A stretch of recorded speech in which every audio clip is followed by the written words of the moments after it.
Hello everybody, this is Wakeangel2K1 and as you all may well know, the trailer for the upcoming Sonic the Hedgehog movie has finally dropped. So of course you know I got to chime in. It's just a thing I must do. I'm like contractually obligated by the will of the universe or something. Now, most people when they do trailer reactions, they like show the trailer and then they do some like picture-in-picture things so that they can comment on it scene by scene. But first of all, I don't have the editing software to do that. Like I said, I work with Windows Movie Maker version 6, so I'm not going to be doing that. But you know, even if I could do it, would I really want to? Because those kinds of videos are real headaches for posters here on YouTube. They get content ID'd up the yin-yang and demonetized, and I don't want to deal with that crap. So I'm just going to put a link to the trailer in the description of my video. So take a second, watch the trailer. It's only about a minute or so long, a little more than a minute. So watch it first, and then come back to my video. And I'm going to put up screen caps from important parts of the trailer, and I'm going to comment on that. So that's how I'm going to do this. And hopefully, since they're just still images, they won't be caught by Content ID. You know, like I won't be using any of the video footage or anything. No, their audio clips, the copyrighted songs that they use in the trailer. None of that will go in there. So yeah, let's. This is where the break would be for you to watch the trailer.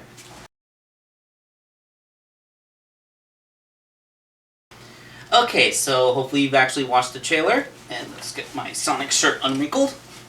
Hopefully by now you've seen the trailer, and let's start the commentary. So first of all, that music, Gangster's Paradise. I know Sonic is supposed to be your quintessential dude with a tood, but Gangster's Paradise, Sonic never really came across as a gangster to me. Although maybe I'm just wishing that they would have had some speed rock or maybe another Crush 40 song. You know, like, I mean, they're bringing back Crush 40 to do the soundtrack for Sonic Team Racer. I just, you know, like maybe a Crush 40 song would have been good. But okay, so that's the music. Let's actually talk about the trailer itself, because there's a lot to unpack here.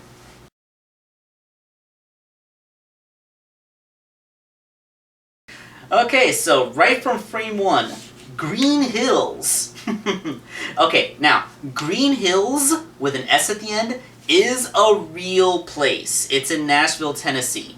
So, I guess the opening scenes of this movie take place in Tennessee?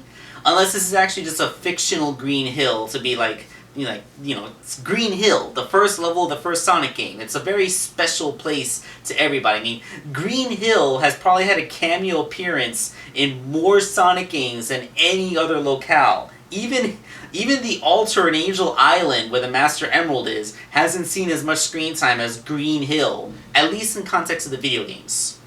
So, yeah, so right away, like, okay, that's one cute little reference, the actual Green Hills. Okay, what's next?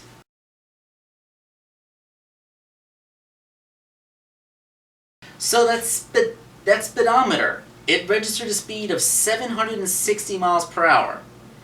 That is a very, very specific number. You know why?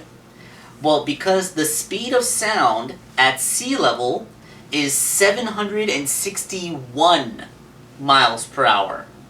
That is literally just barely subsonic speed. So, you know, that's literally as fast as you can possibly go without breaking the sound barrier. Nice little reference. Something that only someone who's savvy in these kinds of constants would know about. Oh, by the way, the speed of sound does vary. The denser that air is, the higher the speed is. Like, the speed of sound at the altitude of a fighter jet is lower than the speed of sound at sea level. Just throwing that out there. That's why I specified sea level.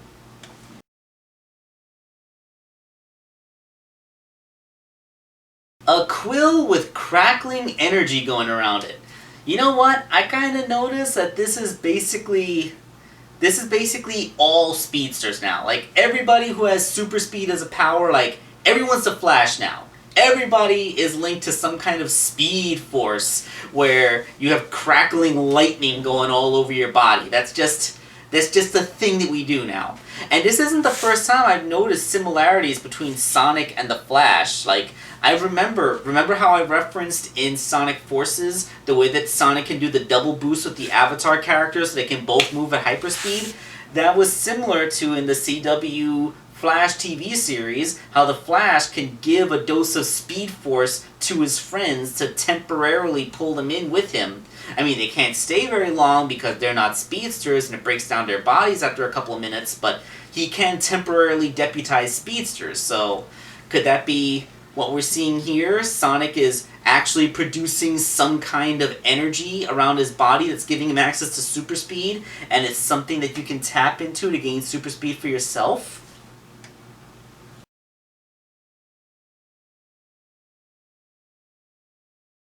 Alright, that screenshot I put up, it's just random force, but yeah, like that camera pan showing a worm's eye view of the ground moving at high speed, that is almost exactly like what we saw in the opening sequence / trailer for Sonic Adventure. Like, it is damn near a shot for shot. Like, it is the exact same effect. So that's kind of cool. Like, if you're going to start referencing stuff, like, you got to start pulling in the references. Green Hills was a good start, but actually showing a similar cinematography style to the actual video game cutscenes, like, if you can keep that up, if that's a thing that we can expect to see in this movie, then hey, we actually might have a good movie here, folks. Like this Sonic Adventure style scene, it shows me that the people that shot this might actually have an understanding of how Sonic is supposed to work.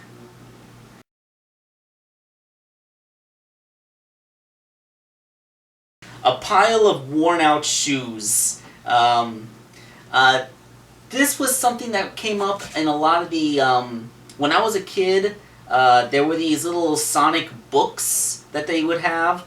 It was also a thing in the Sad AM cartoon and the Adventures cartoon, as well as mentioned in the comic book, the early Archie comic book, of course, that Sonic the Hedgehog actually had to have special shoes made that wouldn't wear out at the speeds he runs at. So this is a nice little reference to all the shoes that he would ruin by wearing them out running at subsonic speeds all the time.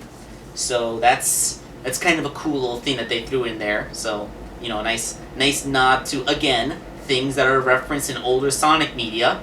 So it makes me feel good because it lets me know that the people that made this movie apparently know about tropes from Sonic, and that's a good thing.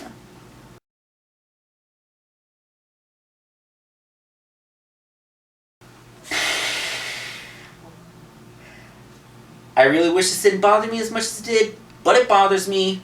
It bothers me more than the blue arms. It bothers me more than any other thing. White hands. Sonic does not have white hands. Sonic has regular hands. He doesn't have white fur. He's wearing gloves. He literally wears 2 articles of clothing, shoes and gloves. And they missed 50% of that. Like, gloves! You know, like almost every cartoon character has ever worn. Like Bugs Bunny and Mickey Mouse, the characters that were the great inspiration for his whole character design. You know, gloves! I mean, it could not possibly have been so hard to give Sonic a pair of white gloves. Yep, that's it. Like, I have actually managed, well, that and the shoelaces. I don't like the shoelaces, but, okay, the shoelaces and the lack of gloves, those are the only 2 things that truly bother me about his live-action character design. It's really, like, I don't know why my brain gloms onto those 2 details, like shoelaces. When you move your feet fast back and forth, it causes the bows to come undone. And that's why Sonic's shoes have had buckles. That's been an established character design since as far back as the shoes go. Like, he doesn't have shoelaces, and there's a practical reason for speedsters to not have shoelaces. But also gloves! Cartoon characters have gloves. Okay, moving on to the next scene. This is just rant.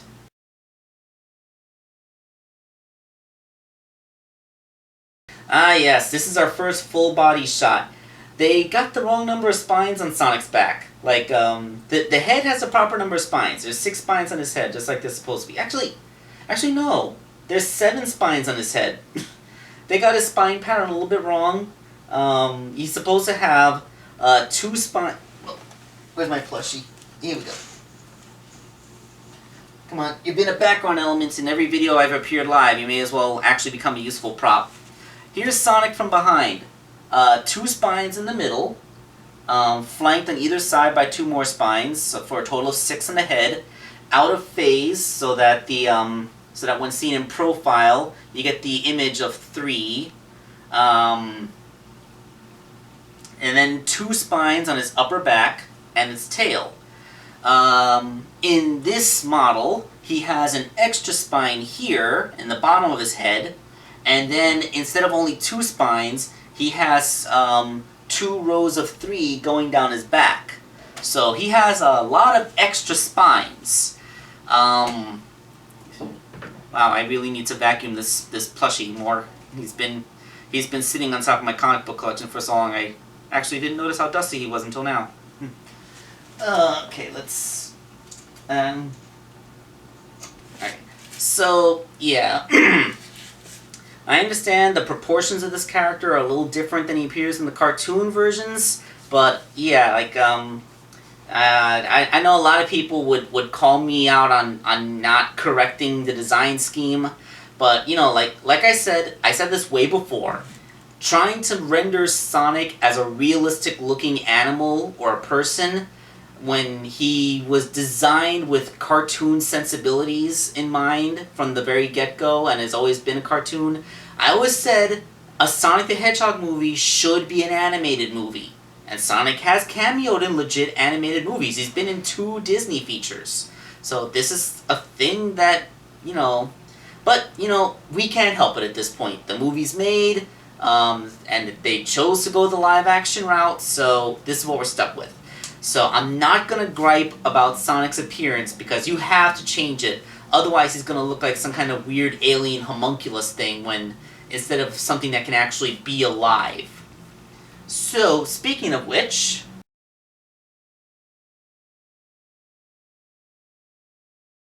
our first close-up look at Sonic's face.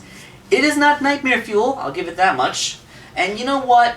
I can get by with this face. It's... the smaller, non-conjoined eyes. Like, imagine if he was like some kind of gigantic-eyed Cyclops. It would look...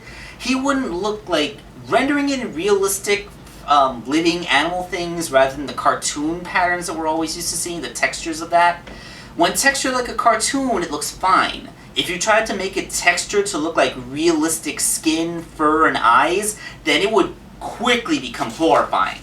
Sonic would look like some gigantic glass-eyed alien monster. And like, it would be extremely unnatural seeing his irises just floating around in this massive sclera.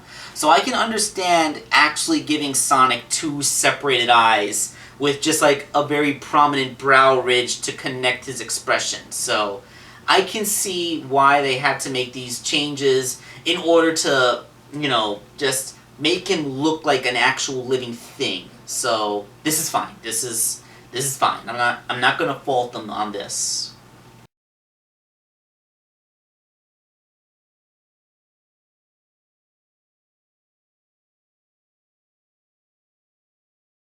Boom! This is probably going to be the first time we see Sonic going supersonic in the thing, and it's quickly followed by the entire country going black. I don't think that Sonic going supersonic for the first time is going to cause this blackout. I think they're just showing 2 things spliced up next to each other, and but yeah, like there's probably going to be some kind of implication where Sonic's version of whatever the Speed Force is in this universe is having tangible consequences on the Earth. So that's probably why the next scene is going on.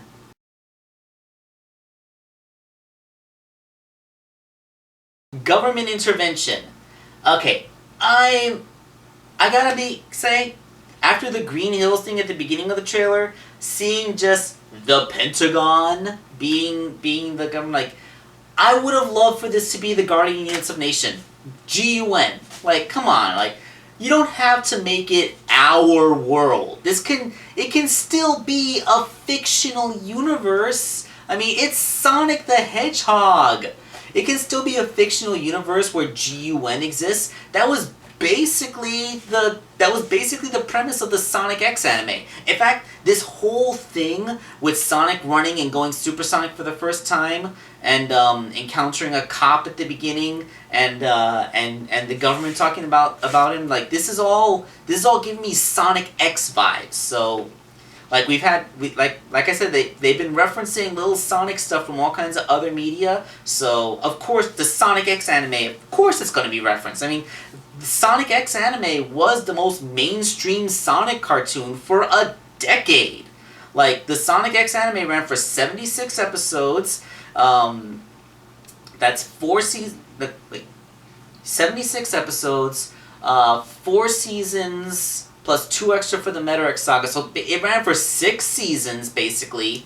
And those seasons were then placed into reruns, which continued to air for over 10 years. So yeah, a lot of people are going to be familiar with Sonic through the Sonic X anime. It's from not that long ago. They finally stopped airing its reruns less than 10 years ago, so, you know, it's still going to be relatively fresh in people's minds as to what Sonic the Hedgehog is. Thankfully, there doesn't appear to be a Chris Thorndike, so thank goodness for small favors.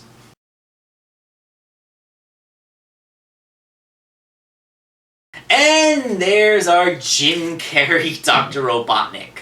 Okay, so, I like his performance. I really do. I mean, this is Jim Carrey at his Jim Carreyingest. I haven't seen Jim Carrey put this much energy into a performance in quite a while. I mean, it almost seems like he's gone back to his Ace Ventura days with this. Now, I have liked Jim Carrey and stuff that he's done recently, don't get me wrong. His cameo in Kick-Ass was great. Even Mr. Popper's Penguins had a nice little thing for it. Like, I like Mr. Popper's Penguins enough, but, like, this is just our good old-fashioned, super overacting, I'm not trying to be dramatic in any way, I'm just a living cartoon character, Jim Carrey, and it works. I think that this works for a really good, manic, zany Dr. Robotnik, or Eggman, or how we're gonna have him, like, this isn't the dark, scary, very frightening, genocidal Dr. Robotnik from the original Sonic the Hedgehog Saturday morning cartoon. It's more of the adventures of Sonic, crazy, manic, mad scientist with the short temper who knows that he's better than everybody else, kind of Dr. Robotnik. And like, aside from the fact that he's skinny and his mustache is a little bit underplayed, this works, okay? Like, this is a working model of Dr. Robotnik. And the black suit that he's wearing, it makes me think of alternate universe Dr. Robotnik from the Sonic Boom cartoon. You know, the one from the season finale, the one that had the scar and the lightsaber fight. That was a pretty cool Dr. Robotnik. So yeah, this works. I mean, it's not like Jim Carrey is going to gain 100 pounds just to play this part, but, you know, this still works.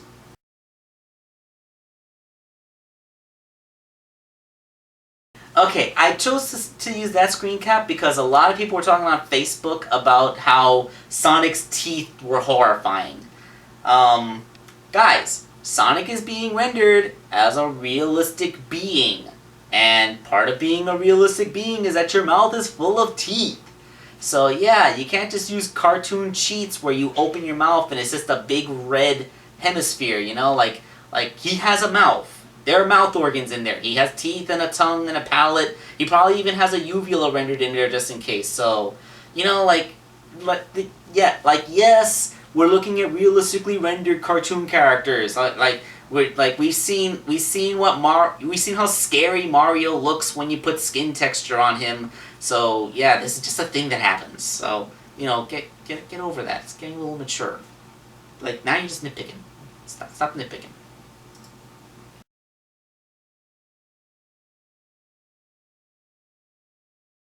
And this is where Sonic's saying he is gonna have to save the planet. Like this, yeah, we're starting to establish we're starting to establish the conflict of this movie that we're probably gonna see. Like in the Sonic X anime, Sonic's presence on Earth actually turned out to have a detrimental effect in the long run. It was causing time to slow down, and eventually time itself would stop flowing, and that was the whole season finale when Sonic had to return to his world and all the elements had to be returned to their world. So I'm guessing, like, and in Sonic Boom, we also established this. When the interdimensional travel happens, like how when two of the same people were in one universe, it caused that universe to break down. Like, so like that could be the major conflicts. The longer Sonic remains in our world, the more detrimental the effects will be. So, you know, that I get it. That's we're actually getting a quick little hint of what might be happening. Also, Sonic looks kind of weird just sitting in a car next to a dude. It kind of lets you realize just how tiny he really is.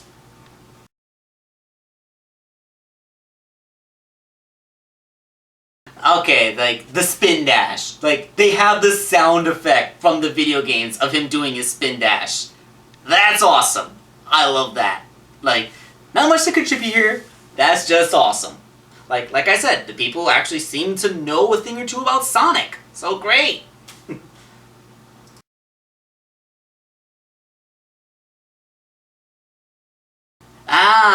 This might be a first glimpse at a badnik. Dr. Robotnik's robots. That's what he does, right? And this kind of looks like the robots that he used in Sonic 2006. I am absolutely shocked that they had the courage to reference anything from Sonic 2006, but if you're going to reference anything, the robot designs are probably a pretty safe place to go, because the robots in Sonic 2006 looked fine. So, hopefully that's the only thing they take from Sonic 2006. But yeah, that's kind of cool looking.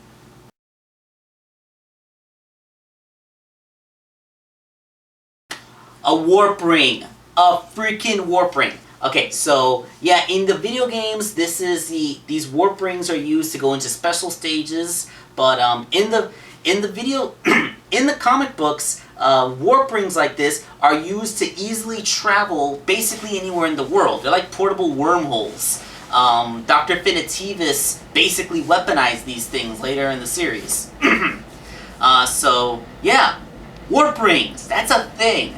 And it might be a reference to the Archie comic book, which, again, pulling in stuff from all over Sonic lore and placing it into this. So, you know, we're doing good. We're doing good. We're referencing the right stuff. We're showing that we're knowledgeable about Sonic. You actually are winning me over with this. So, yeah, way to go, way to go.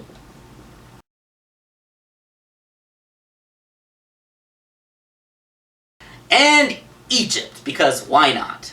Well, I guess if we have warp rings that can take us anywhere we want to go, of course we're going to have a planet-hopping adventure, which is great, because this is coming from the video games. You're always going to varied places with all kinds of environments. Like, you can be inside of a volcano in one level, at the top of the frozen tundra in the next level, in going through ancient ruins, or ancient ruins that are in a volcano. Like, all these things, like, Sonic goes a lot of places. So this movie should likewise go a lot of places. And also, seeing the Pyramids of Giza kind of reminds me of Arsenal Pyramid, which is a Sonic Adventure 2 reference. And I just like how I referenced earlier, they were doing cinematography that reminded me of Sonic Adventure. I just like seeing another reminder to the Sonic Adventure series in here.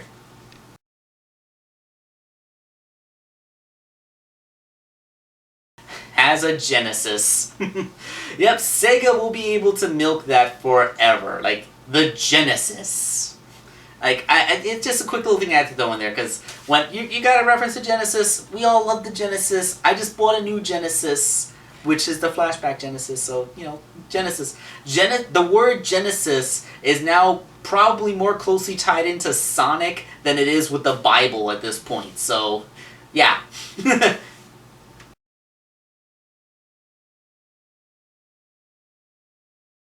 And we have the obligatory bullet time sequence. Ever since Quicksilver made this cool in the X-Men movie. Although he wasn't the first to do it. I mean, I remember seeing bullet time speedster sequences going way back. Like I remember they even did it in Over the Hedge when they had that hyperactive squirrel drink an energy drink, and then he went to bullet time. So yeah, we gotta have a bullet time sequence. It's just like you have a speedster, you gotta have a bullet time sequence. And it seemed, and this guy was like, huh, I took 9 million steps today. Of course he take 9 million steps today. Of course he's not actually wearing a fitness tracker, so he's just messing around. And he's telling jokes to himself because I can guarantee you that nobody else will hear him. To them, that they'll probably just come as like when you play a tape in high speed. Ah, boy.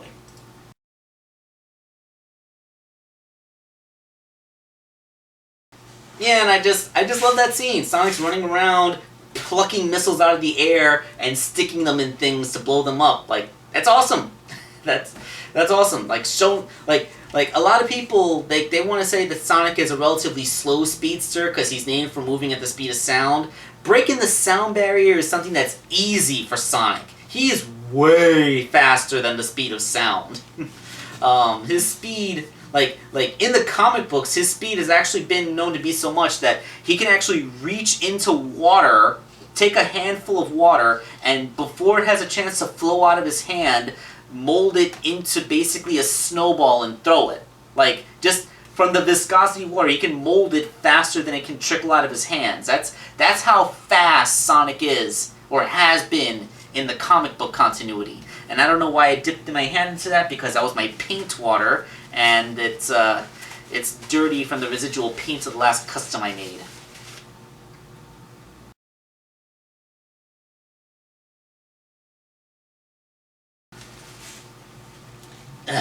This is a scene I was afraid of. Like, I don't like cringe comedy. Like, why does everybody have to do cringe comedy? It's just silly.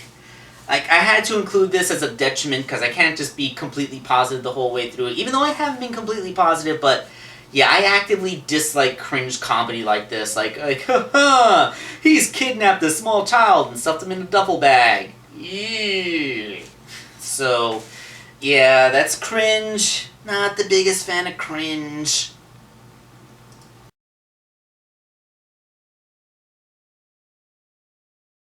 Okay, and then we have transcript errors. That's a very common thing that we see when dimensional travel is involved. And I repositioned my camera wrong. That's better. Less floating space above my head.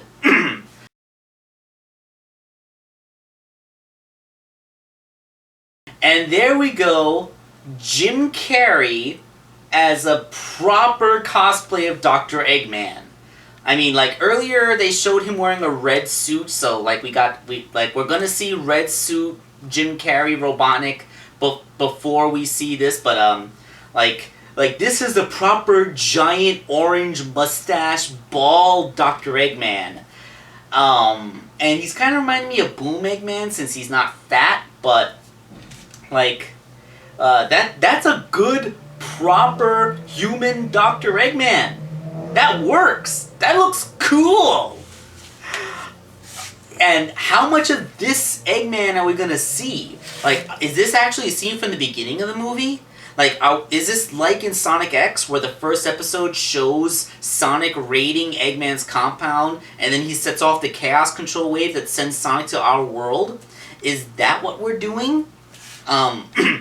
I'm excited. Like, is this Eggman gonna team up with the Eggman from the other universe? Are we gonna get two Eggmans collaborating, like when classic Eggman and regular Eggman teamed up for Sonic Generations, or when Eggman teamed up with Eggman Nega for the Sonic Forces games, or when we had the two Eggmen hook up in the Sonic Boom cartoon? Like Eggman hooking up with other Eggmen, that seems to be a thing that he likes to do. So, I'm excited. So, yes, I'm hyped. I'm seeing this trailer, and for God's sakes, I can't believe I'm saying this, the team that brought us the Fast and the Furious might actually deliver a pretty good Sonic the Hedgehog movie. I mean, Sonic the like Fast and the Furious has a whole bunch of car chases and long tracking shots and stuff like that. So, you know, that kind of cinematography could work for a Sonic movie where the whole gimmick is that you have a protagonist that can run fast, right? So, you know what? Color me hype. I think that this could actually be a legitimately good movie. I think so. I think that the people that are making it actually do know enough about Sonic the Hedgehog to do a good homage to all the various things that we know about Sonic the Hedgehog, and it seems that the plot's simple enough that they aren't going to mess anything up. Like this isn't going to be a Citizen Kane or Frozen, but it's going to be a pretty good adventure romp, and the character will be like the character will look a little bit weird, but we'll get used to the look.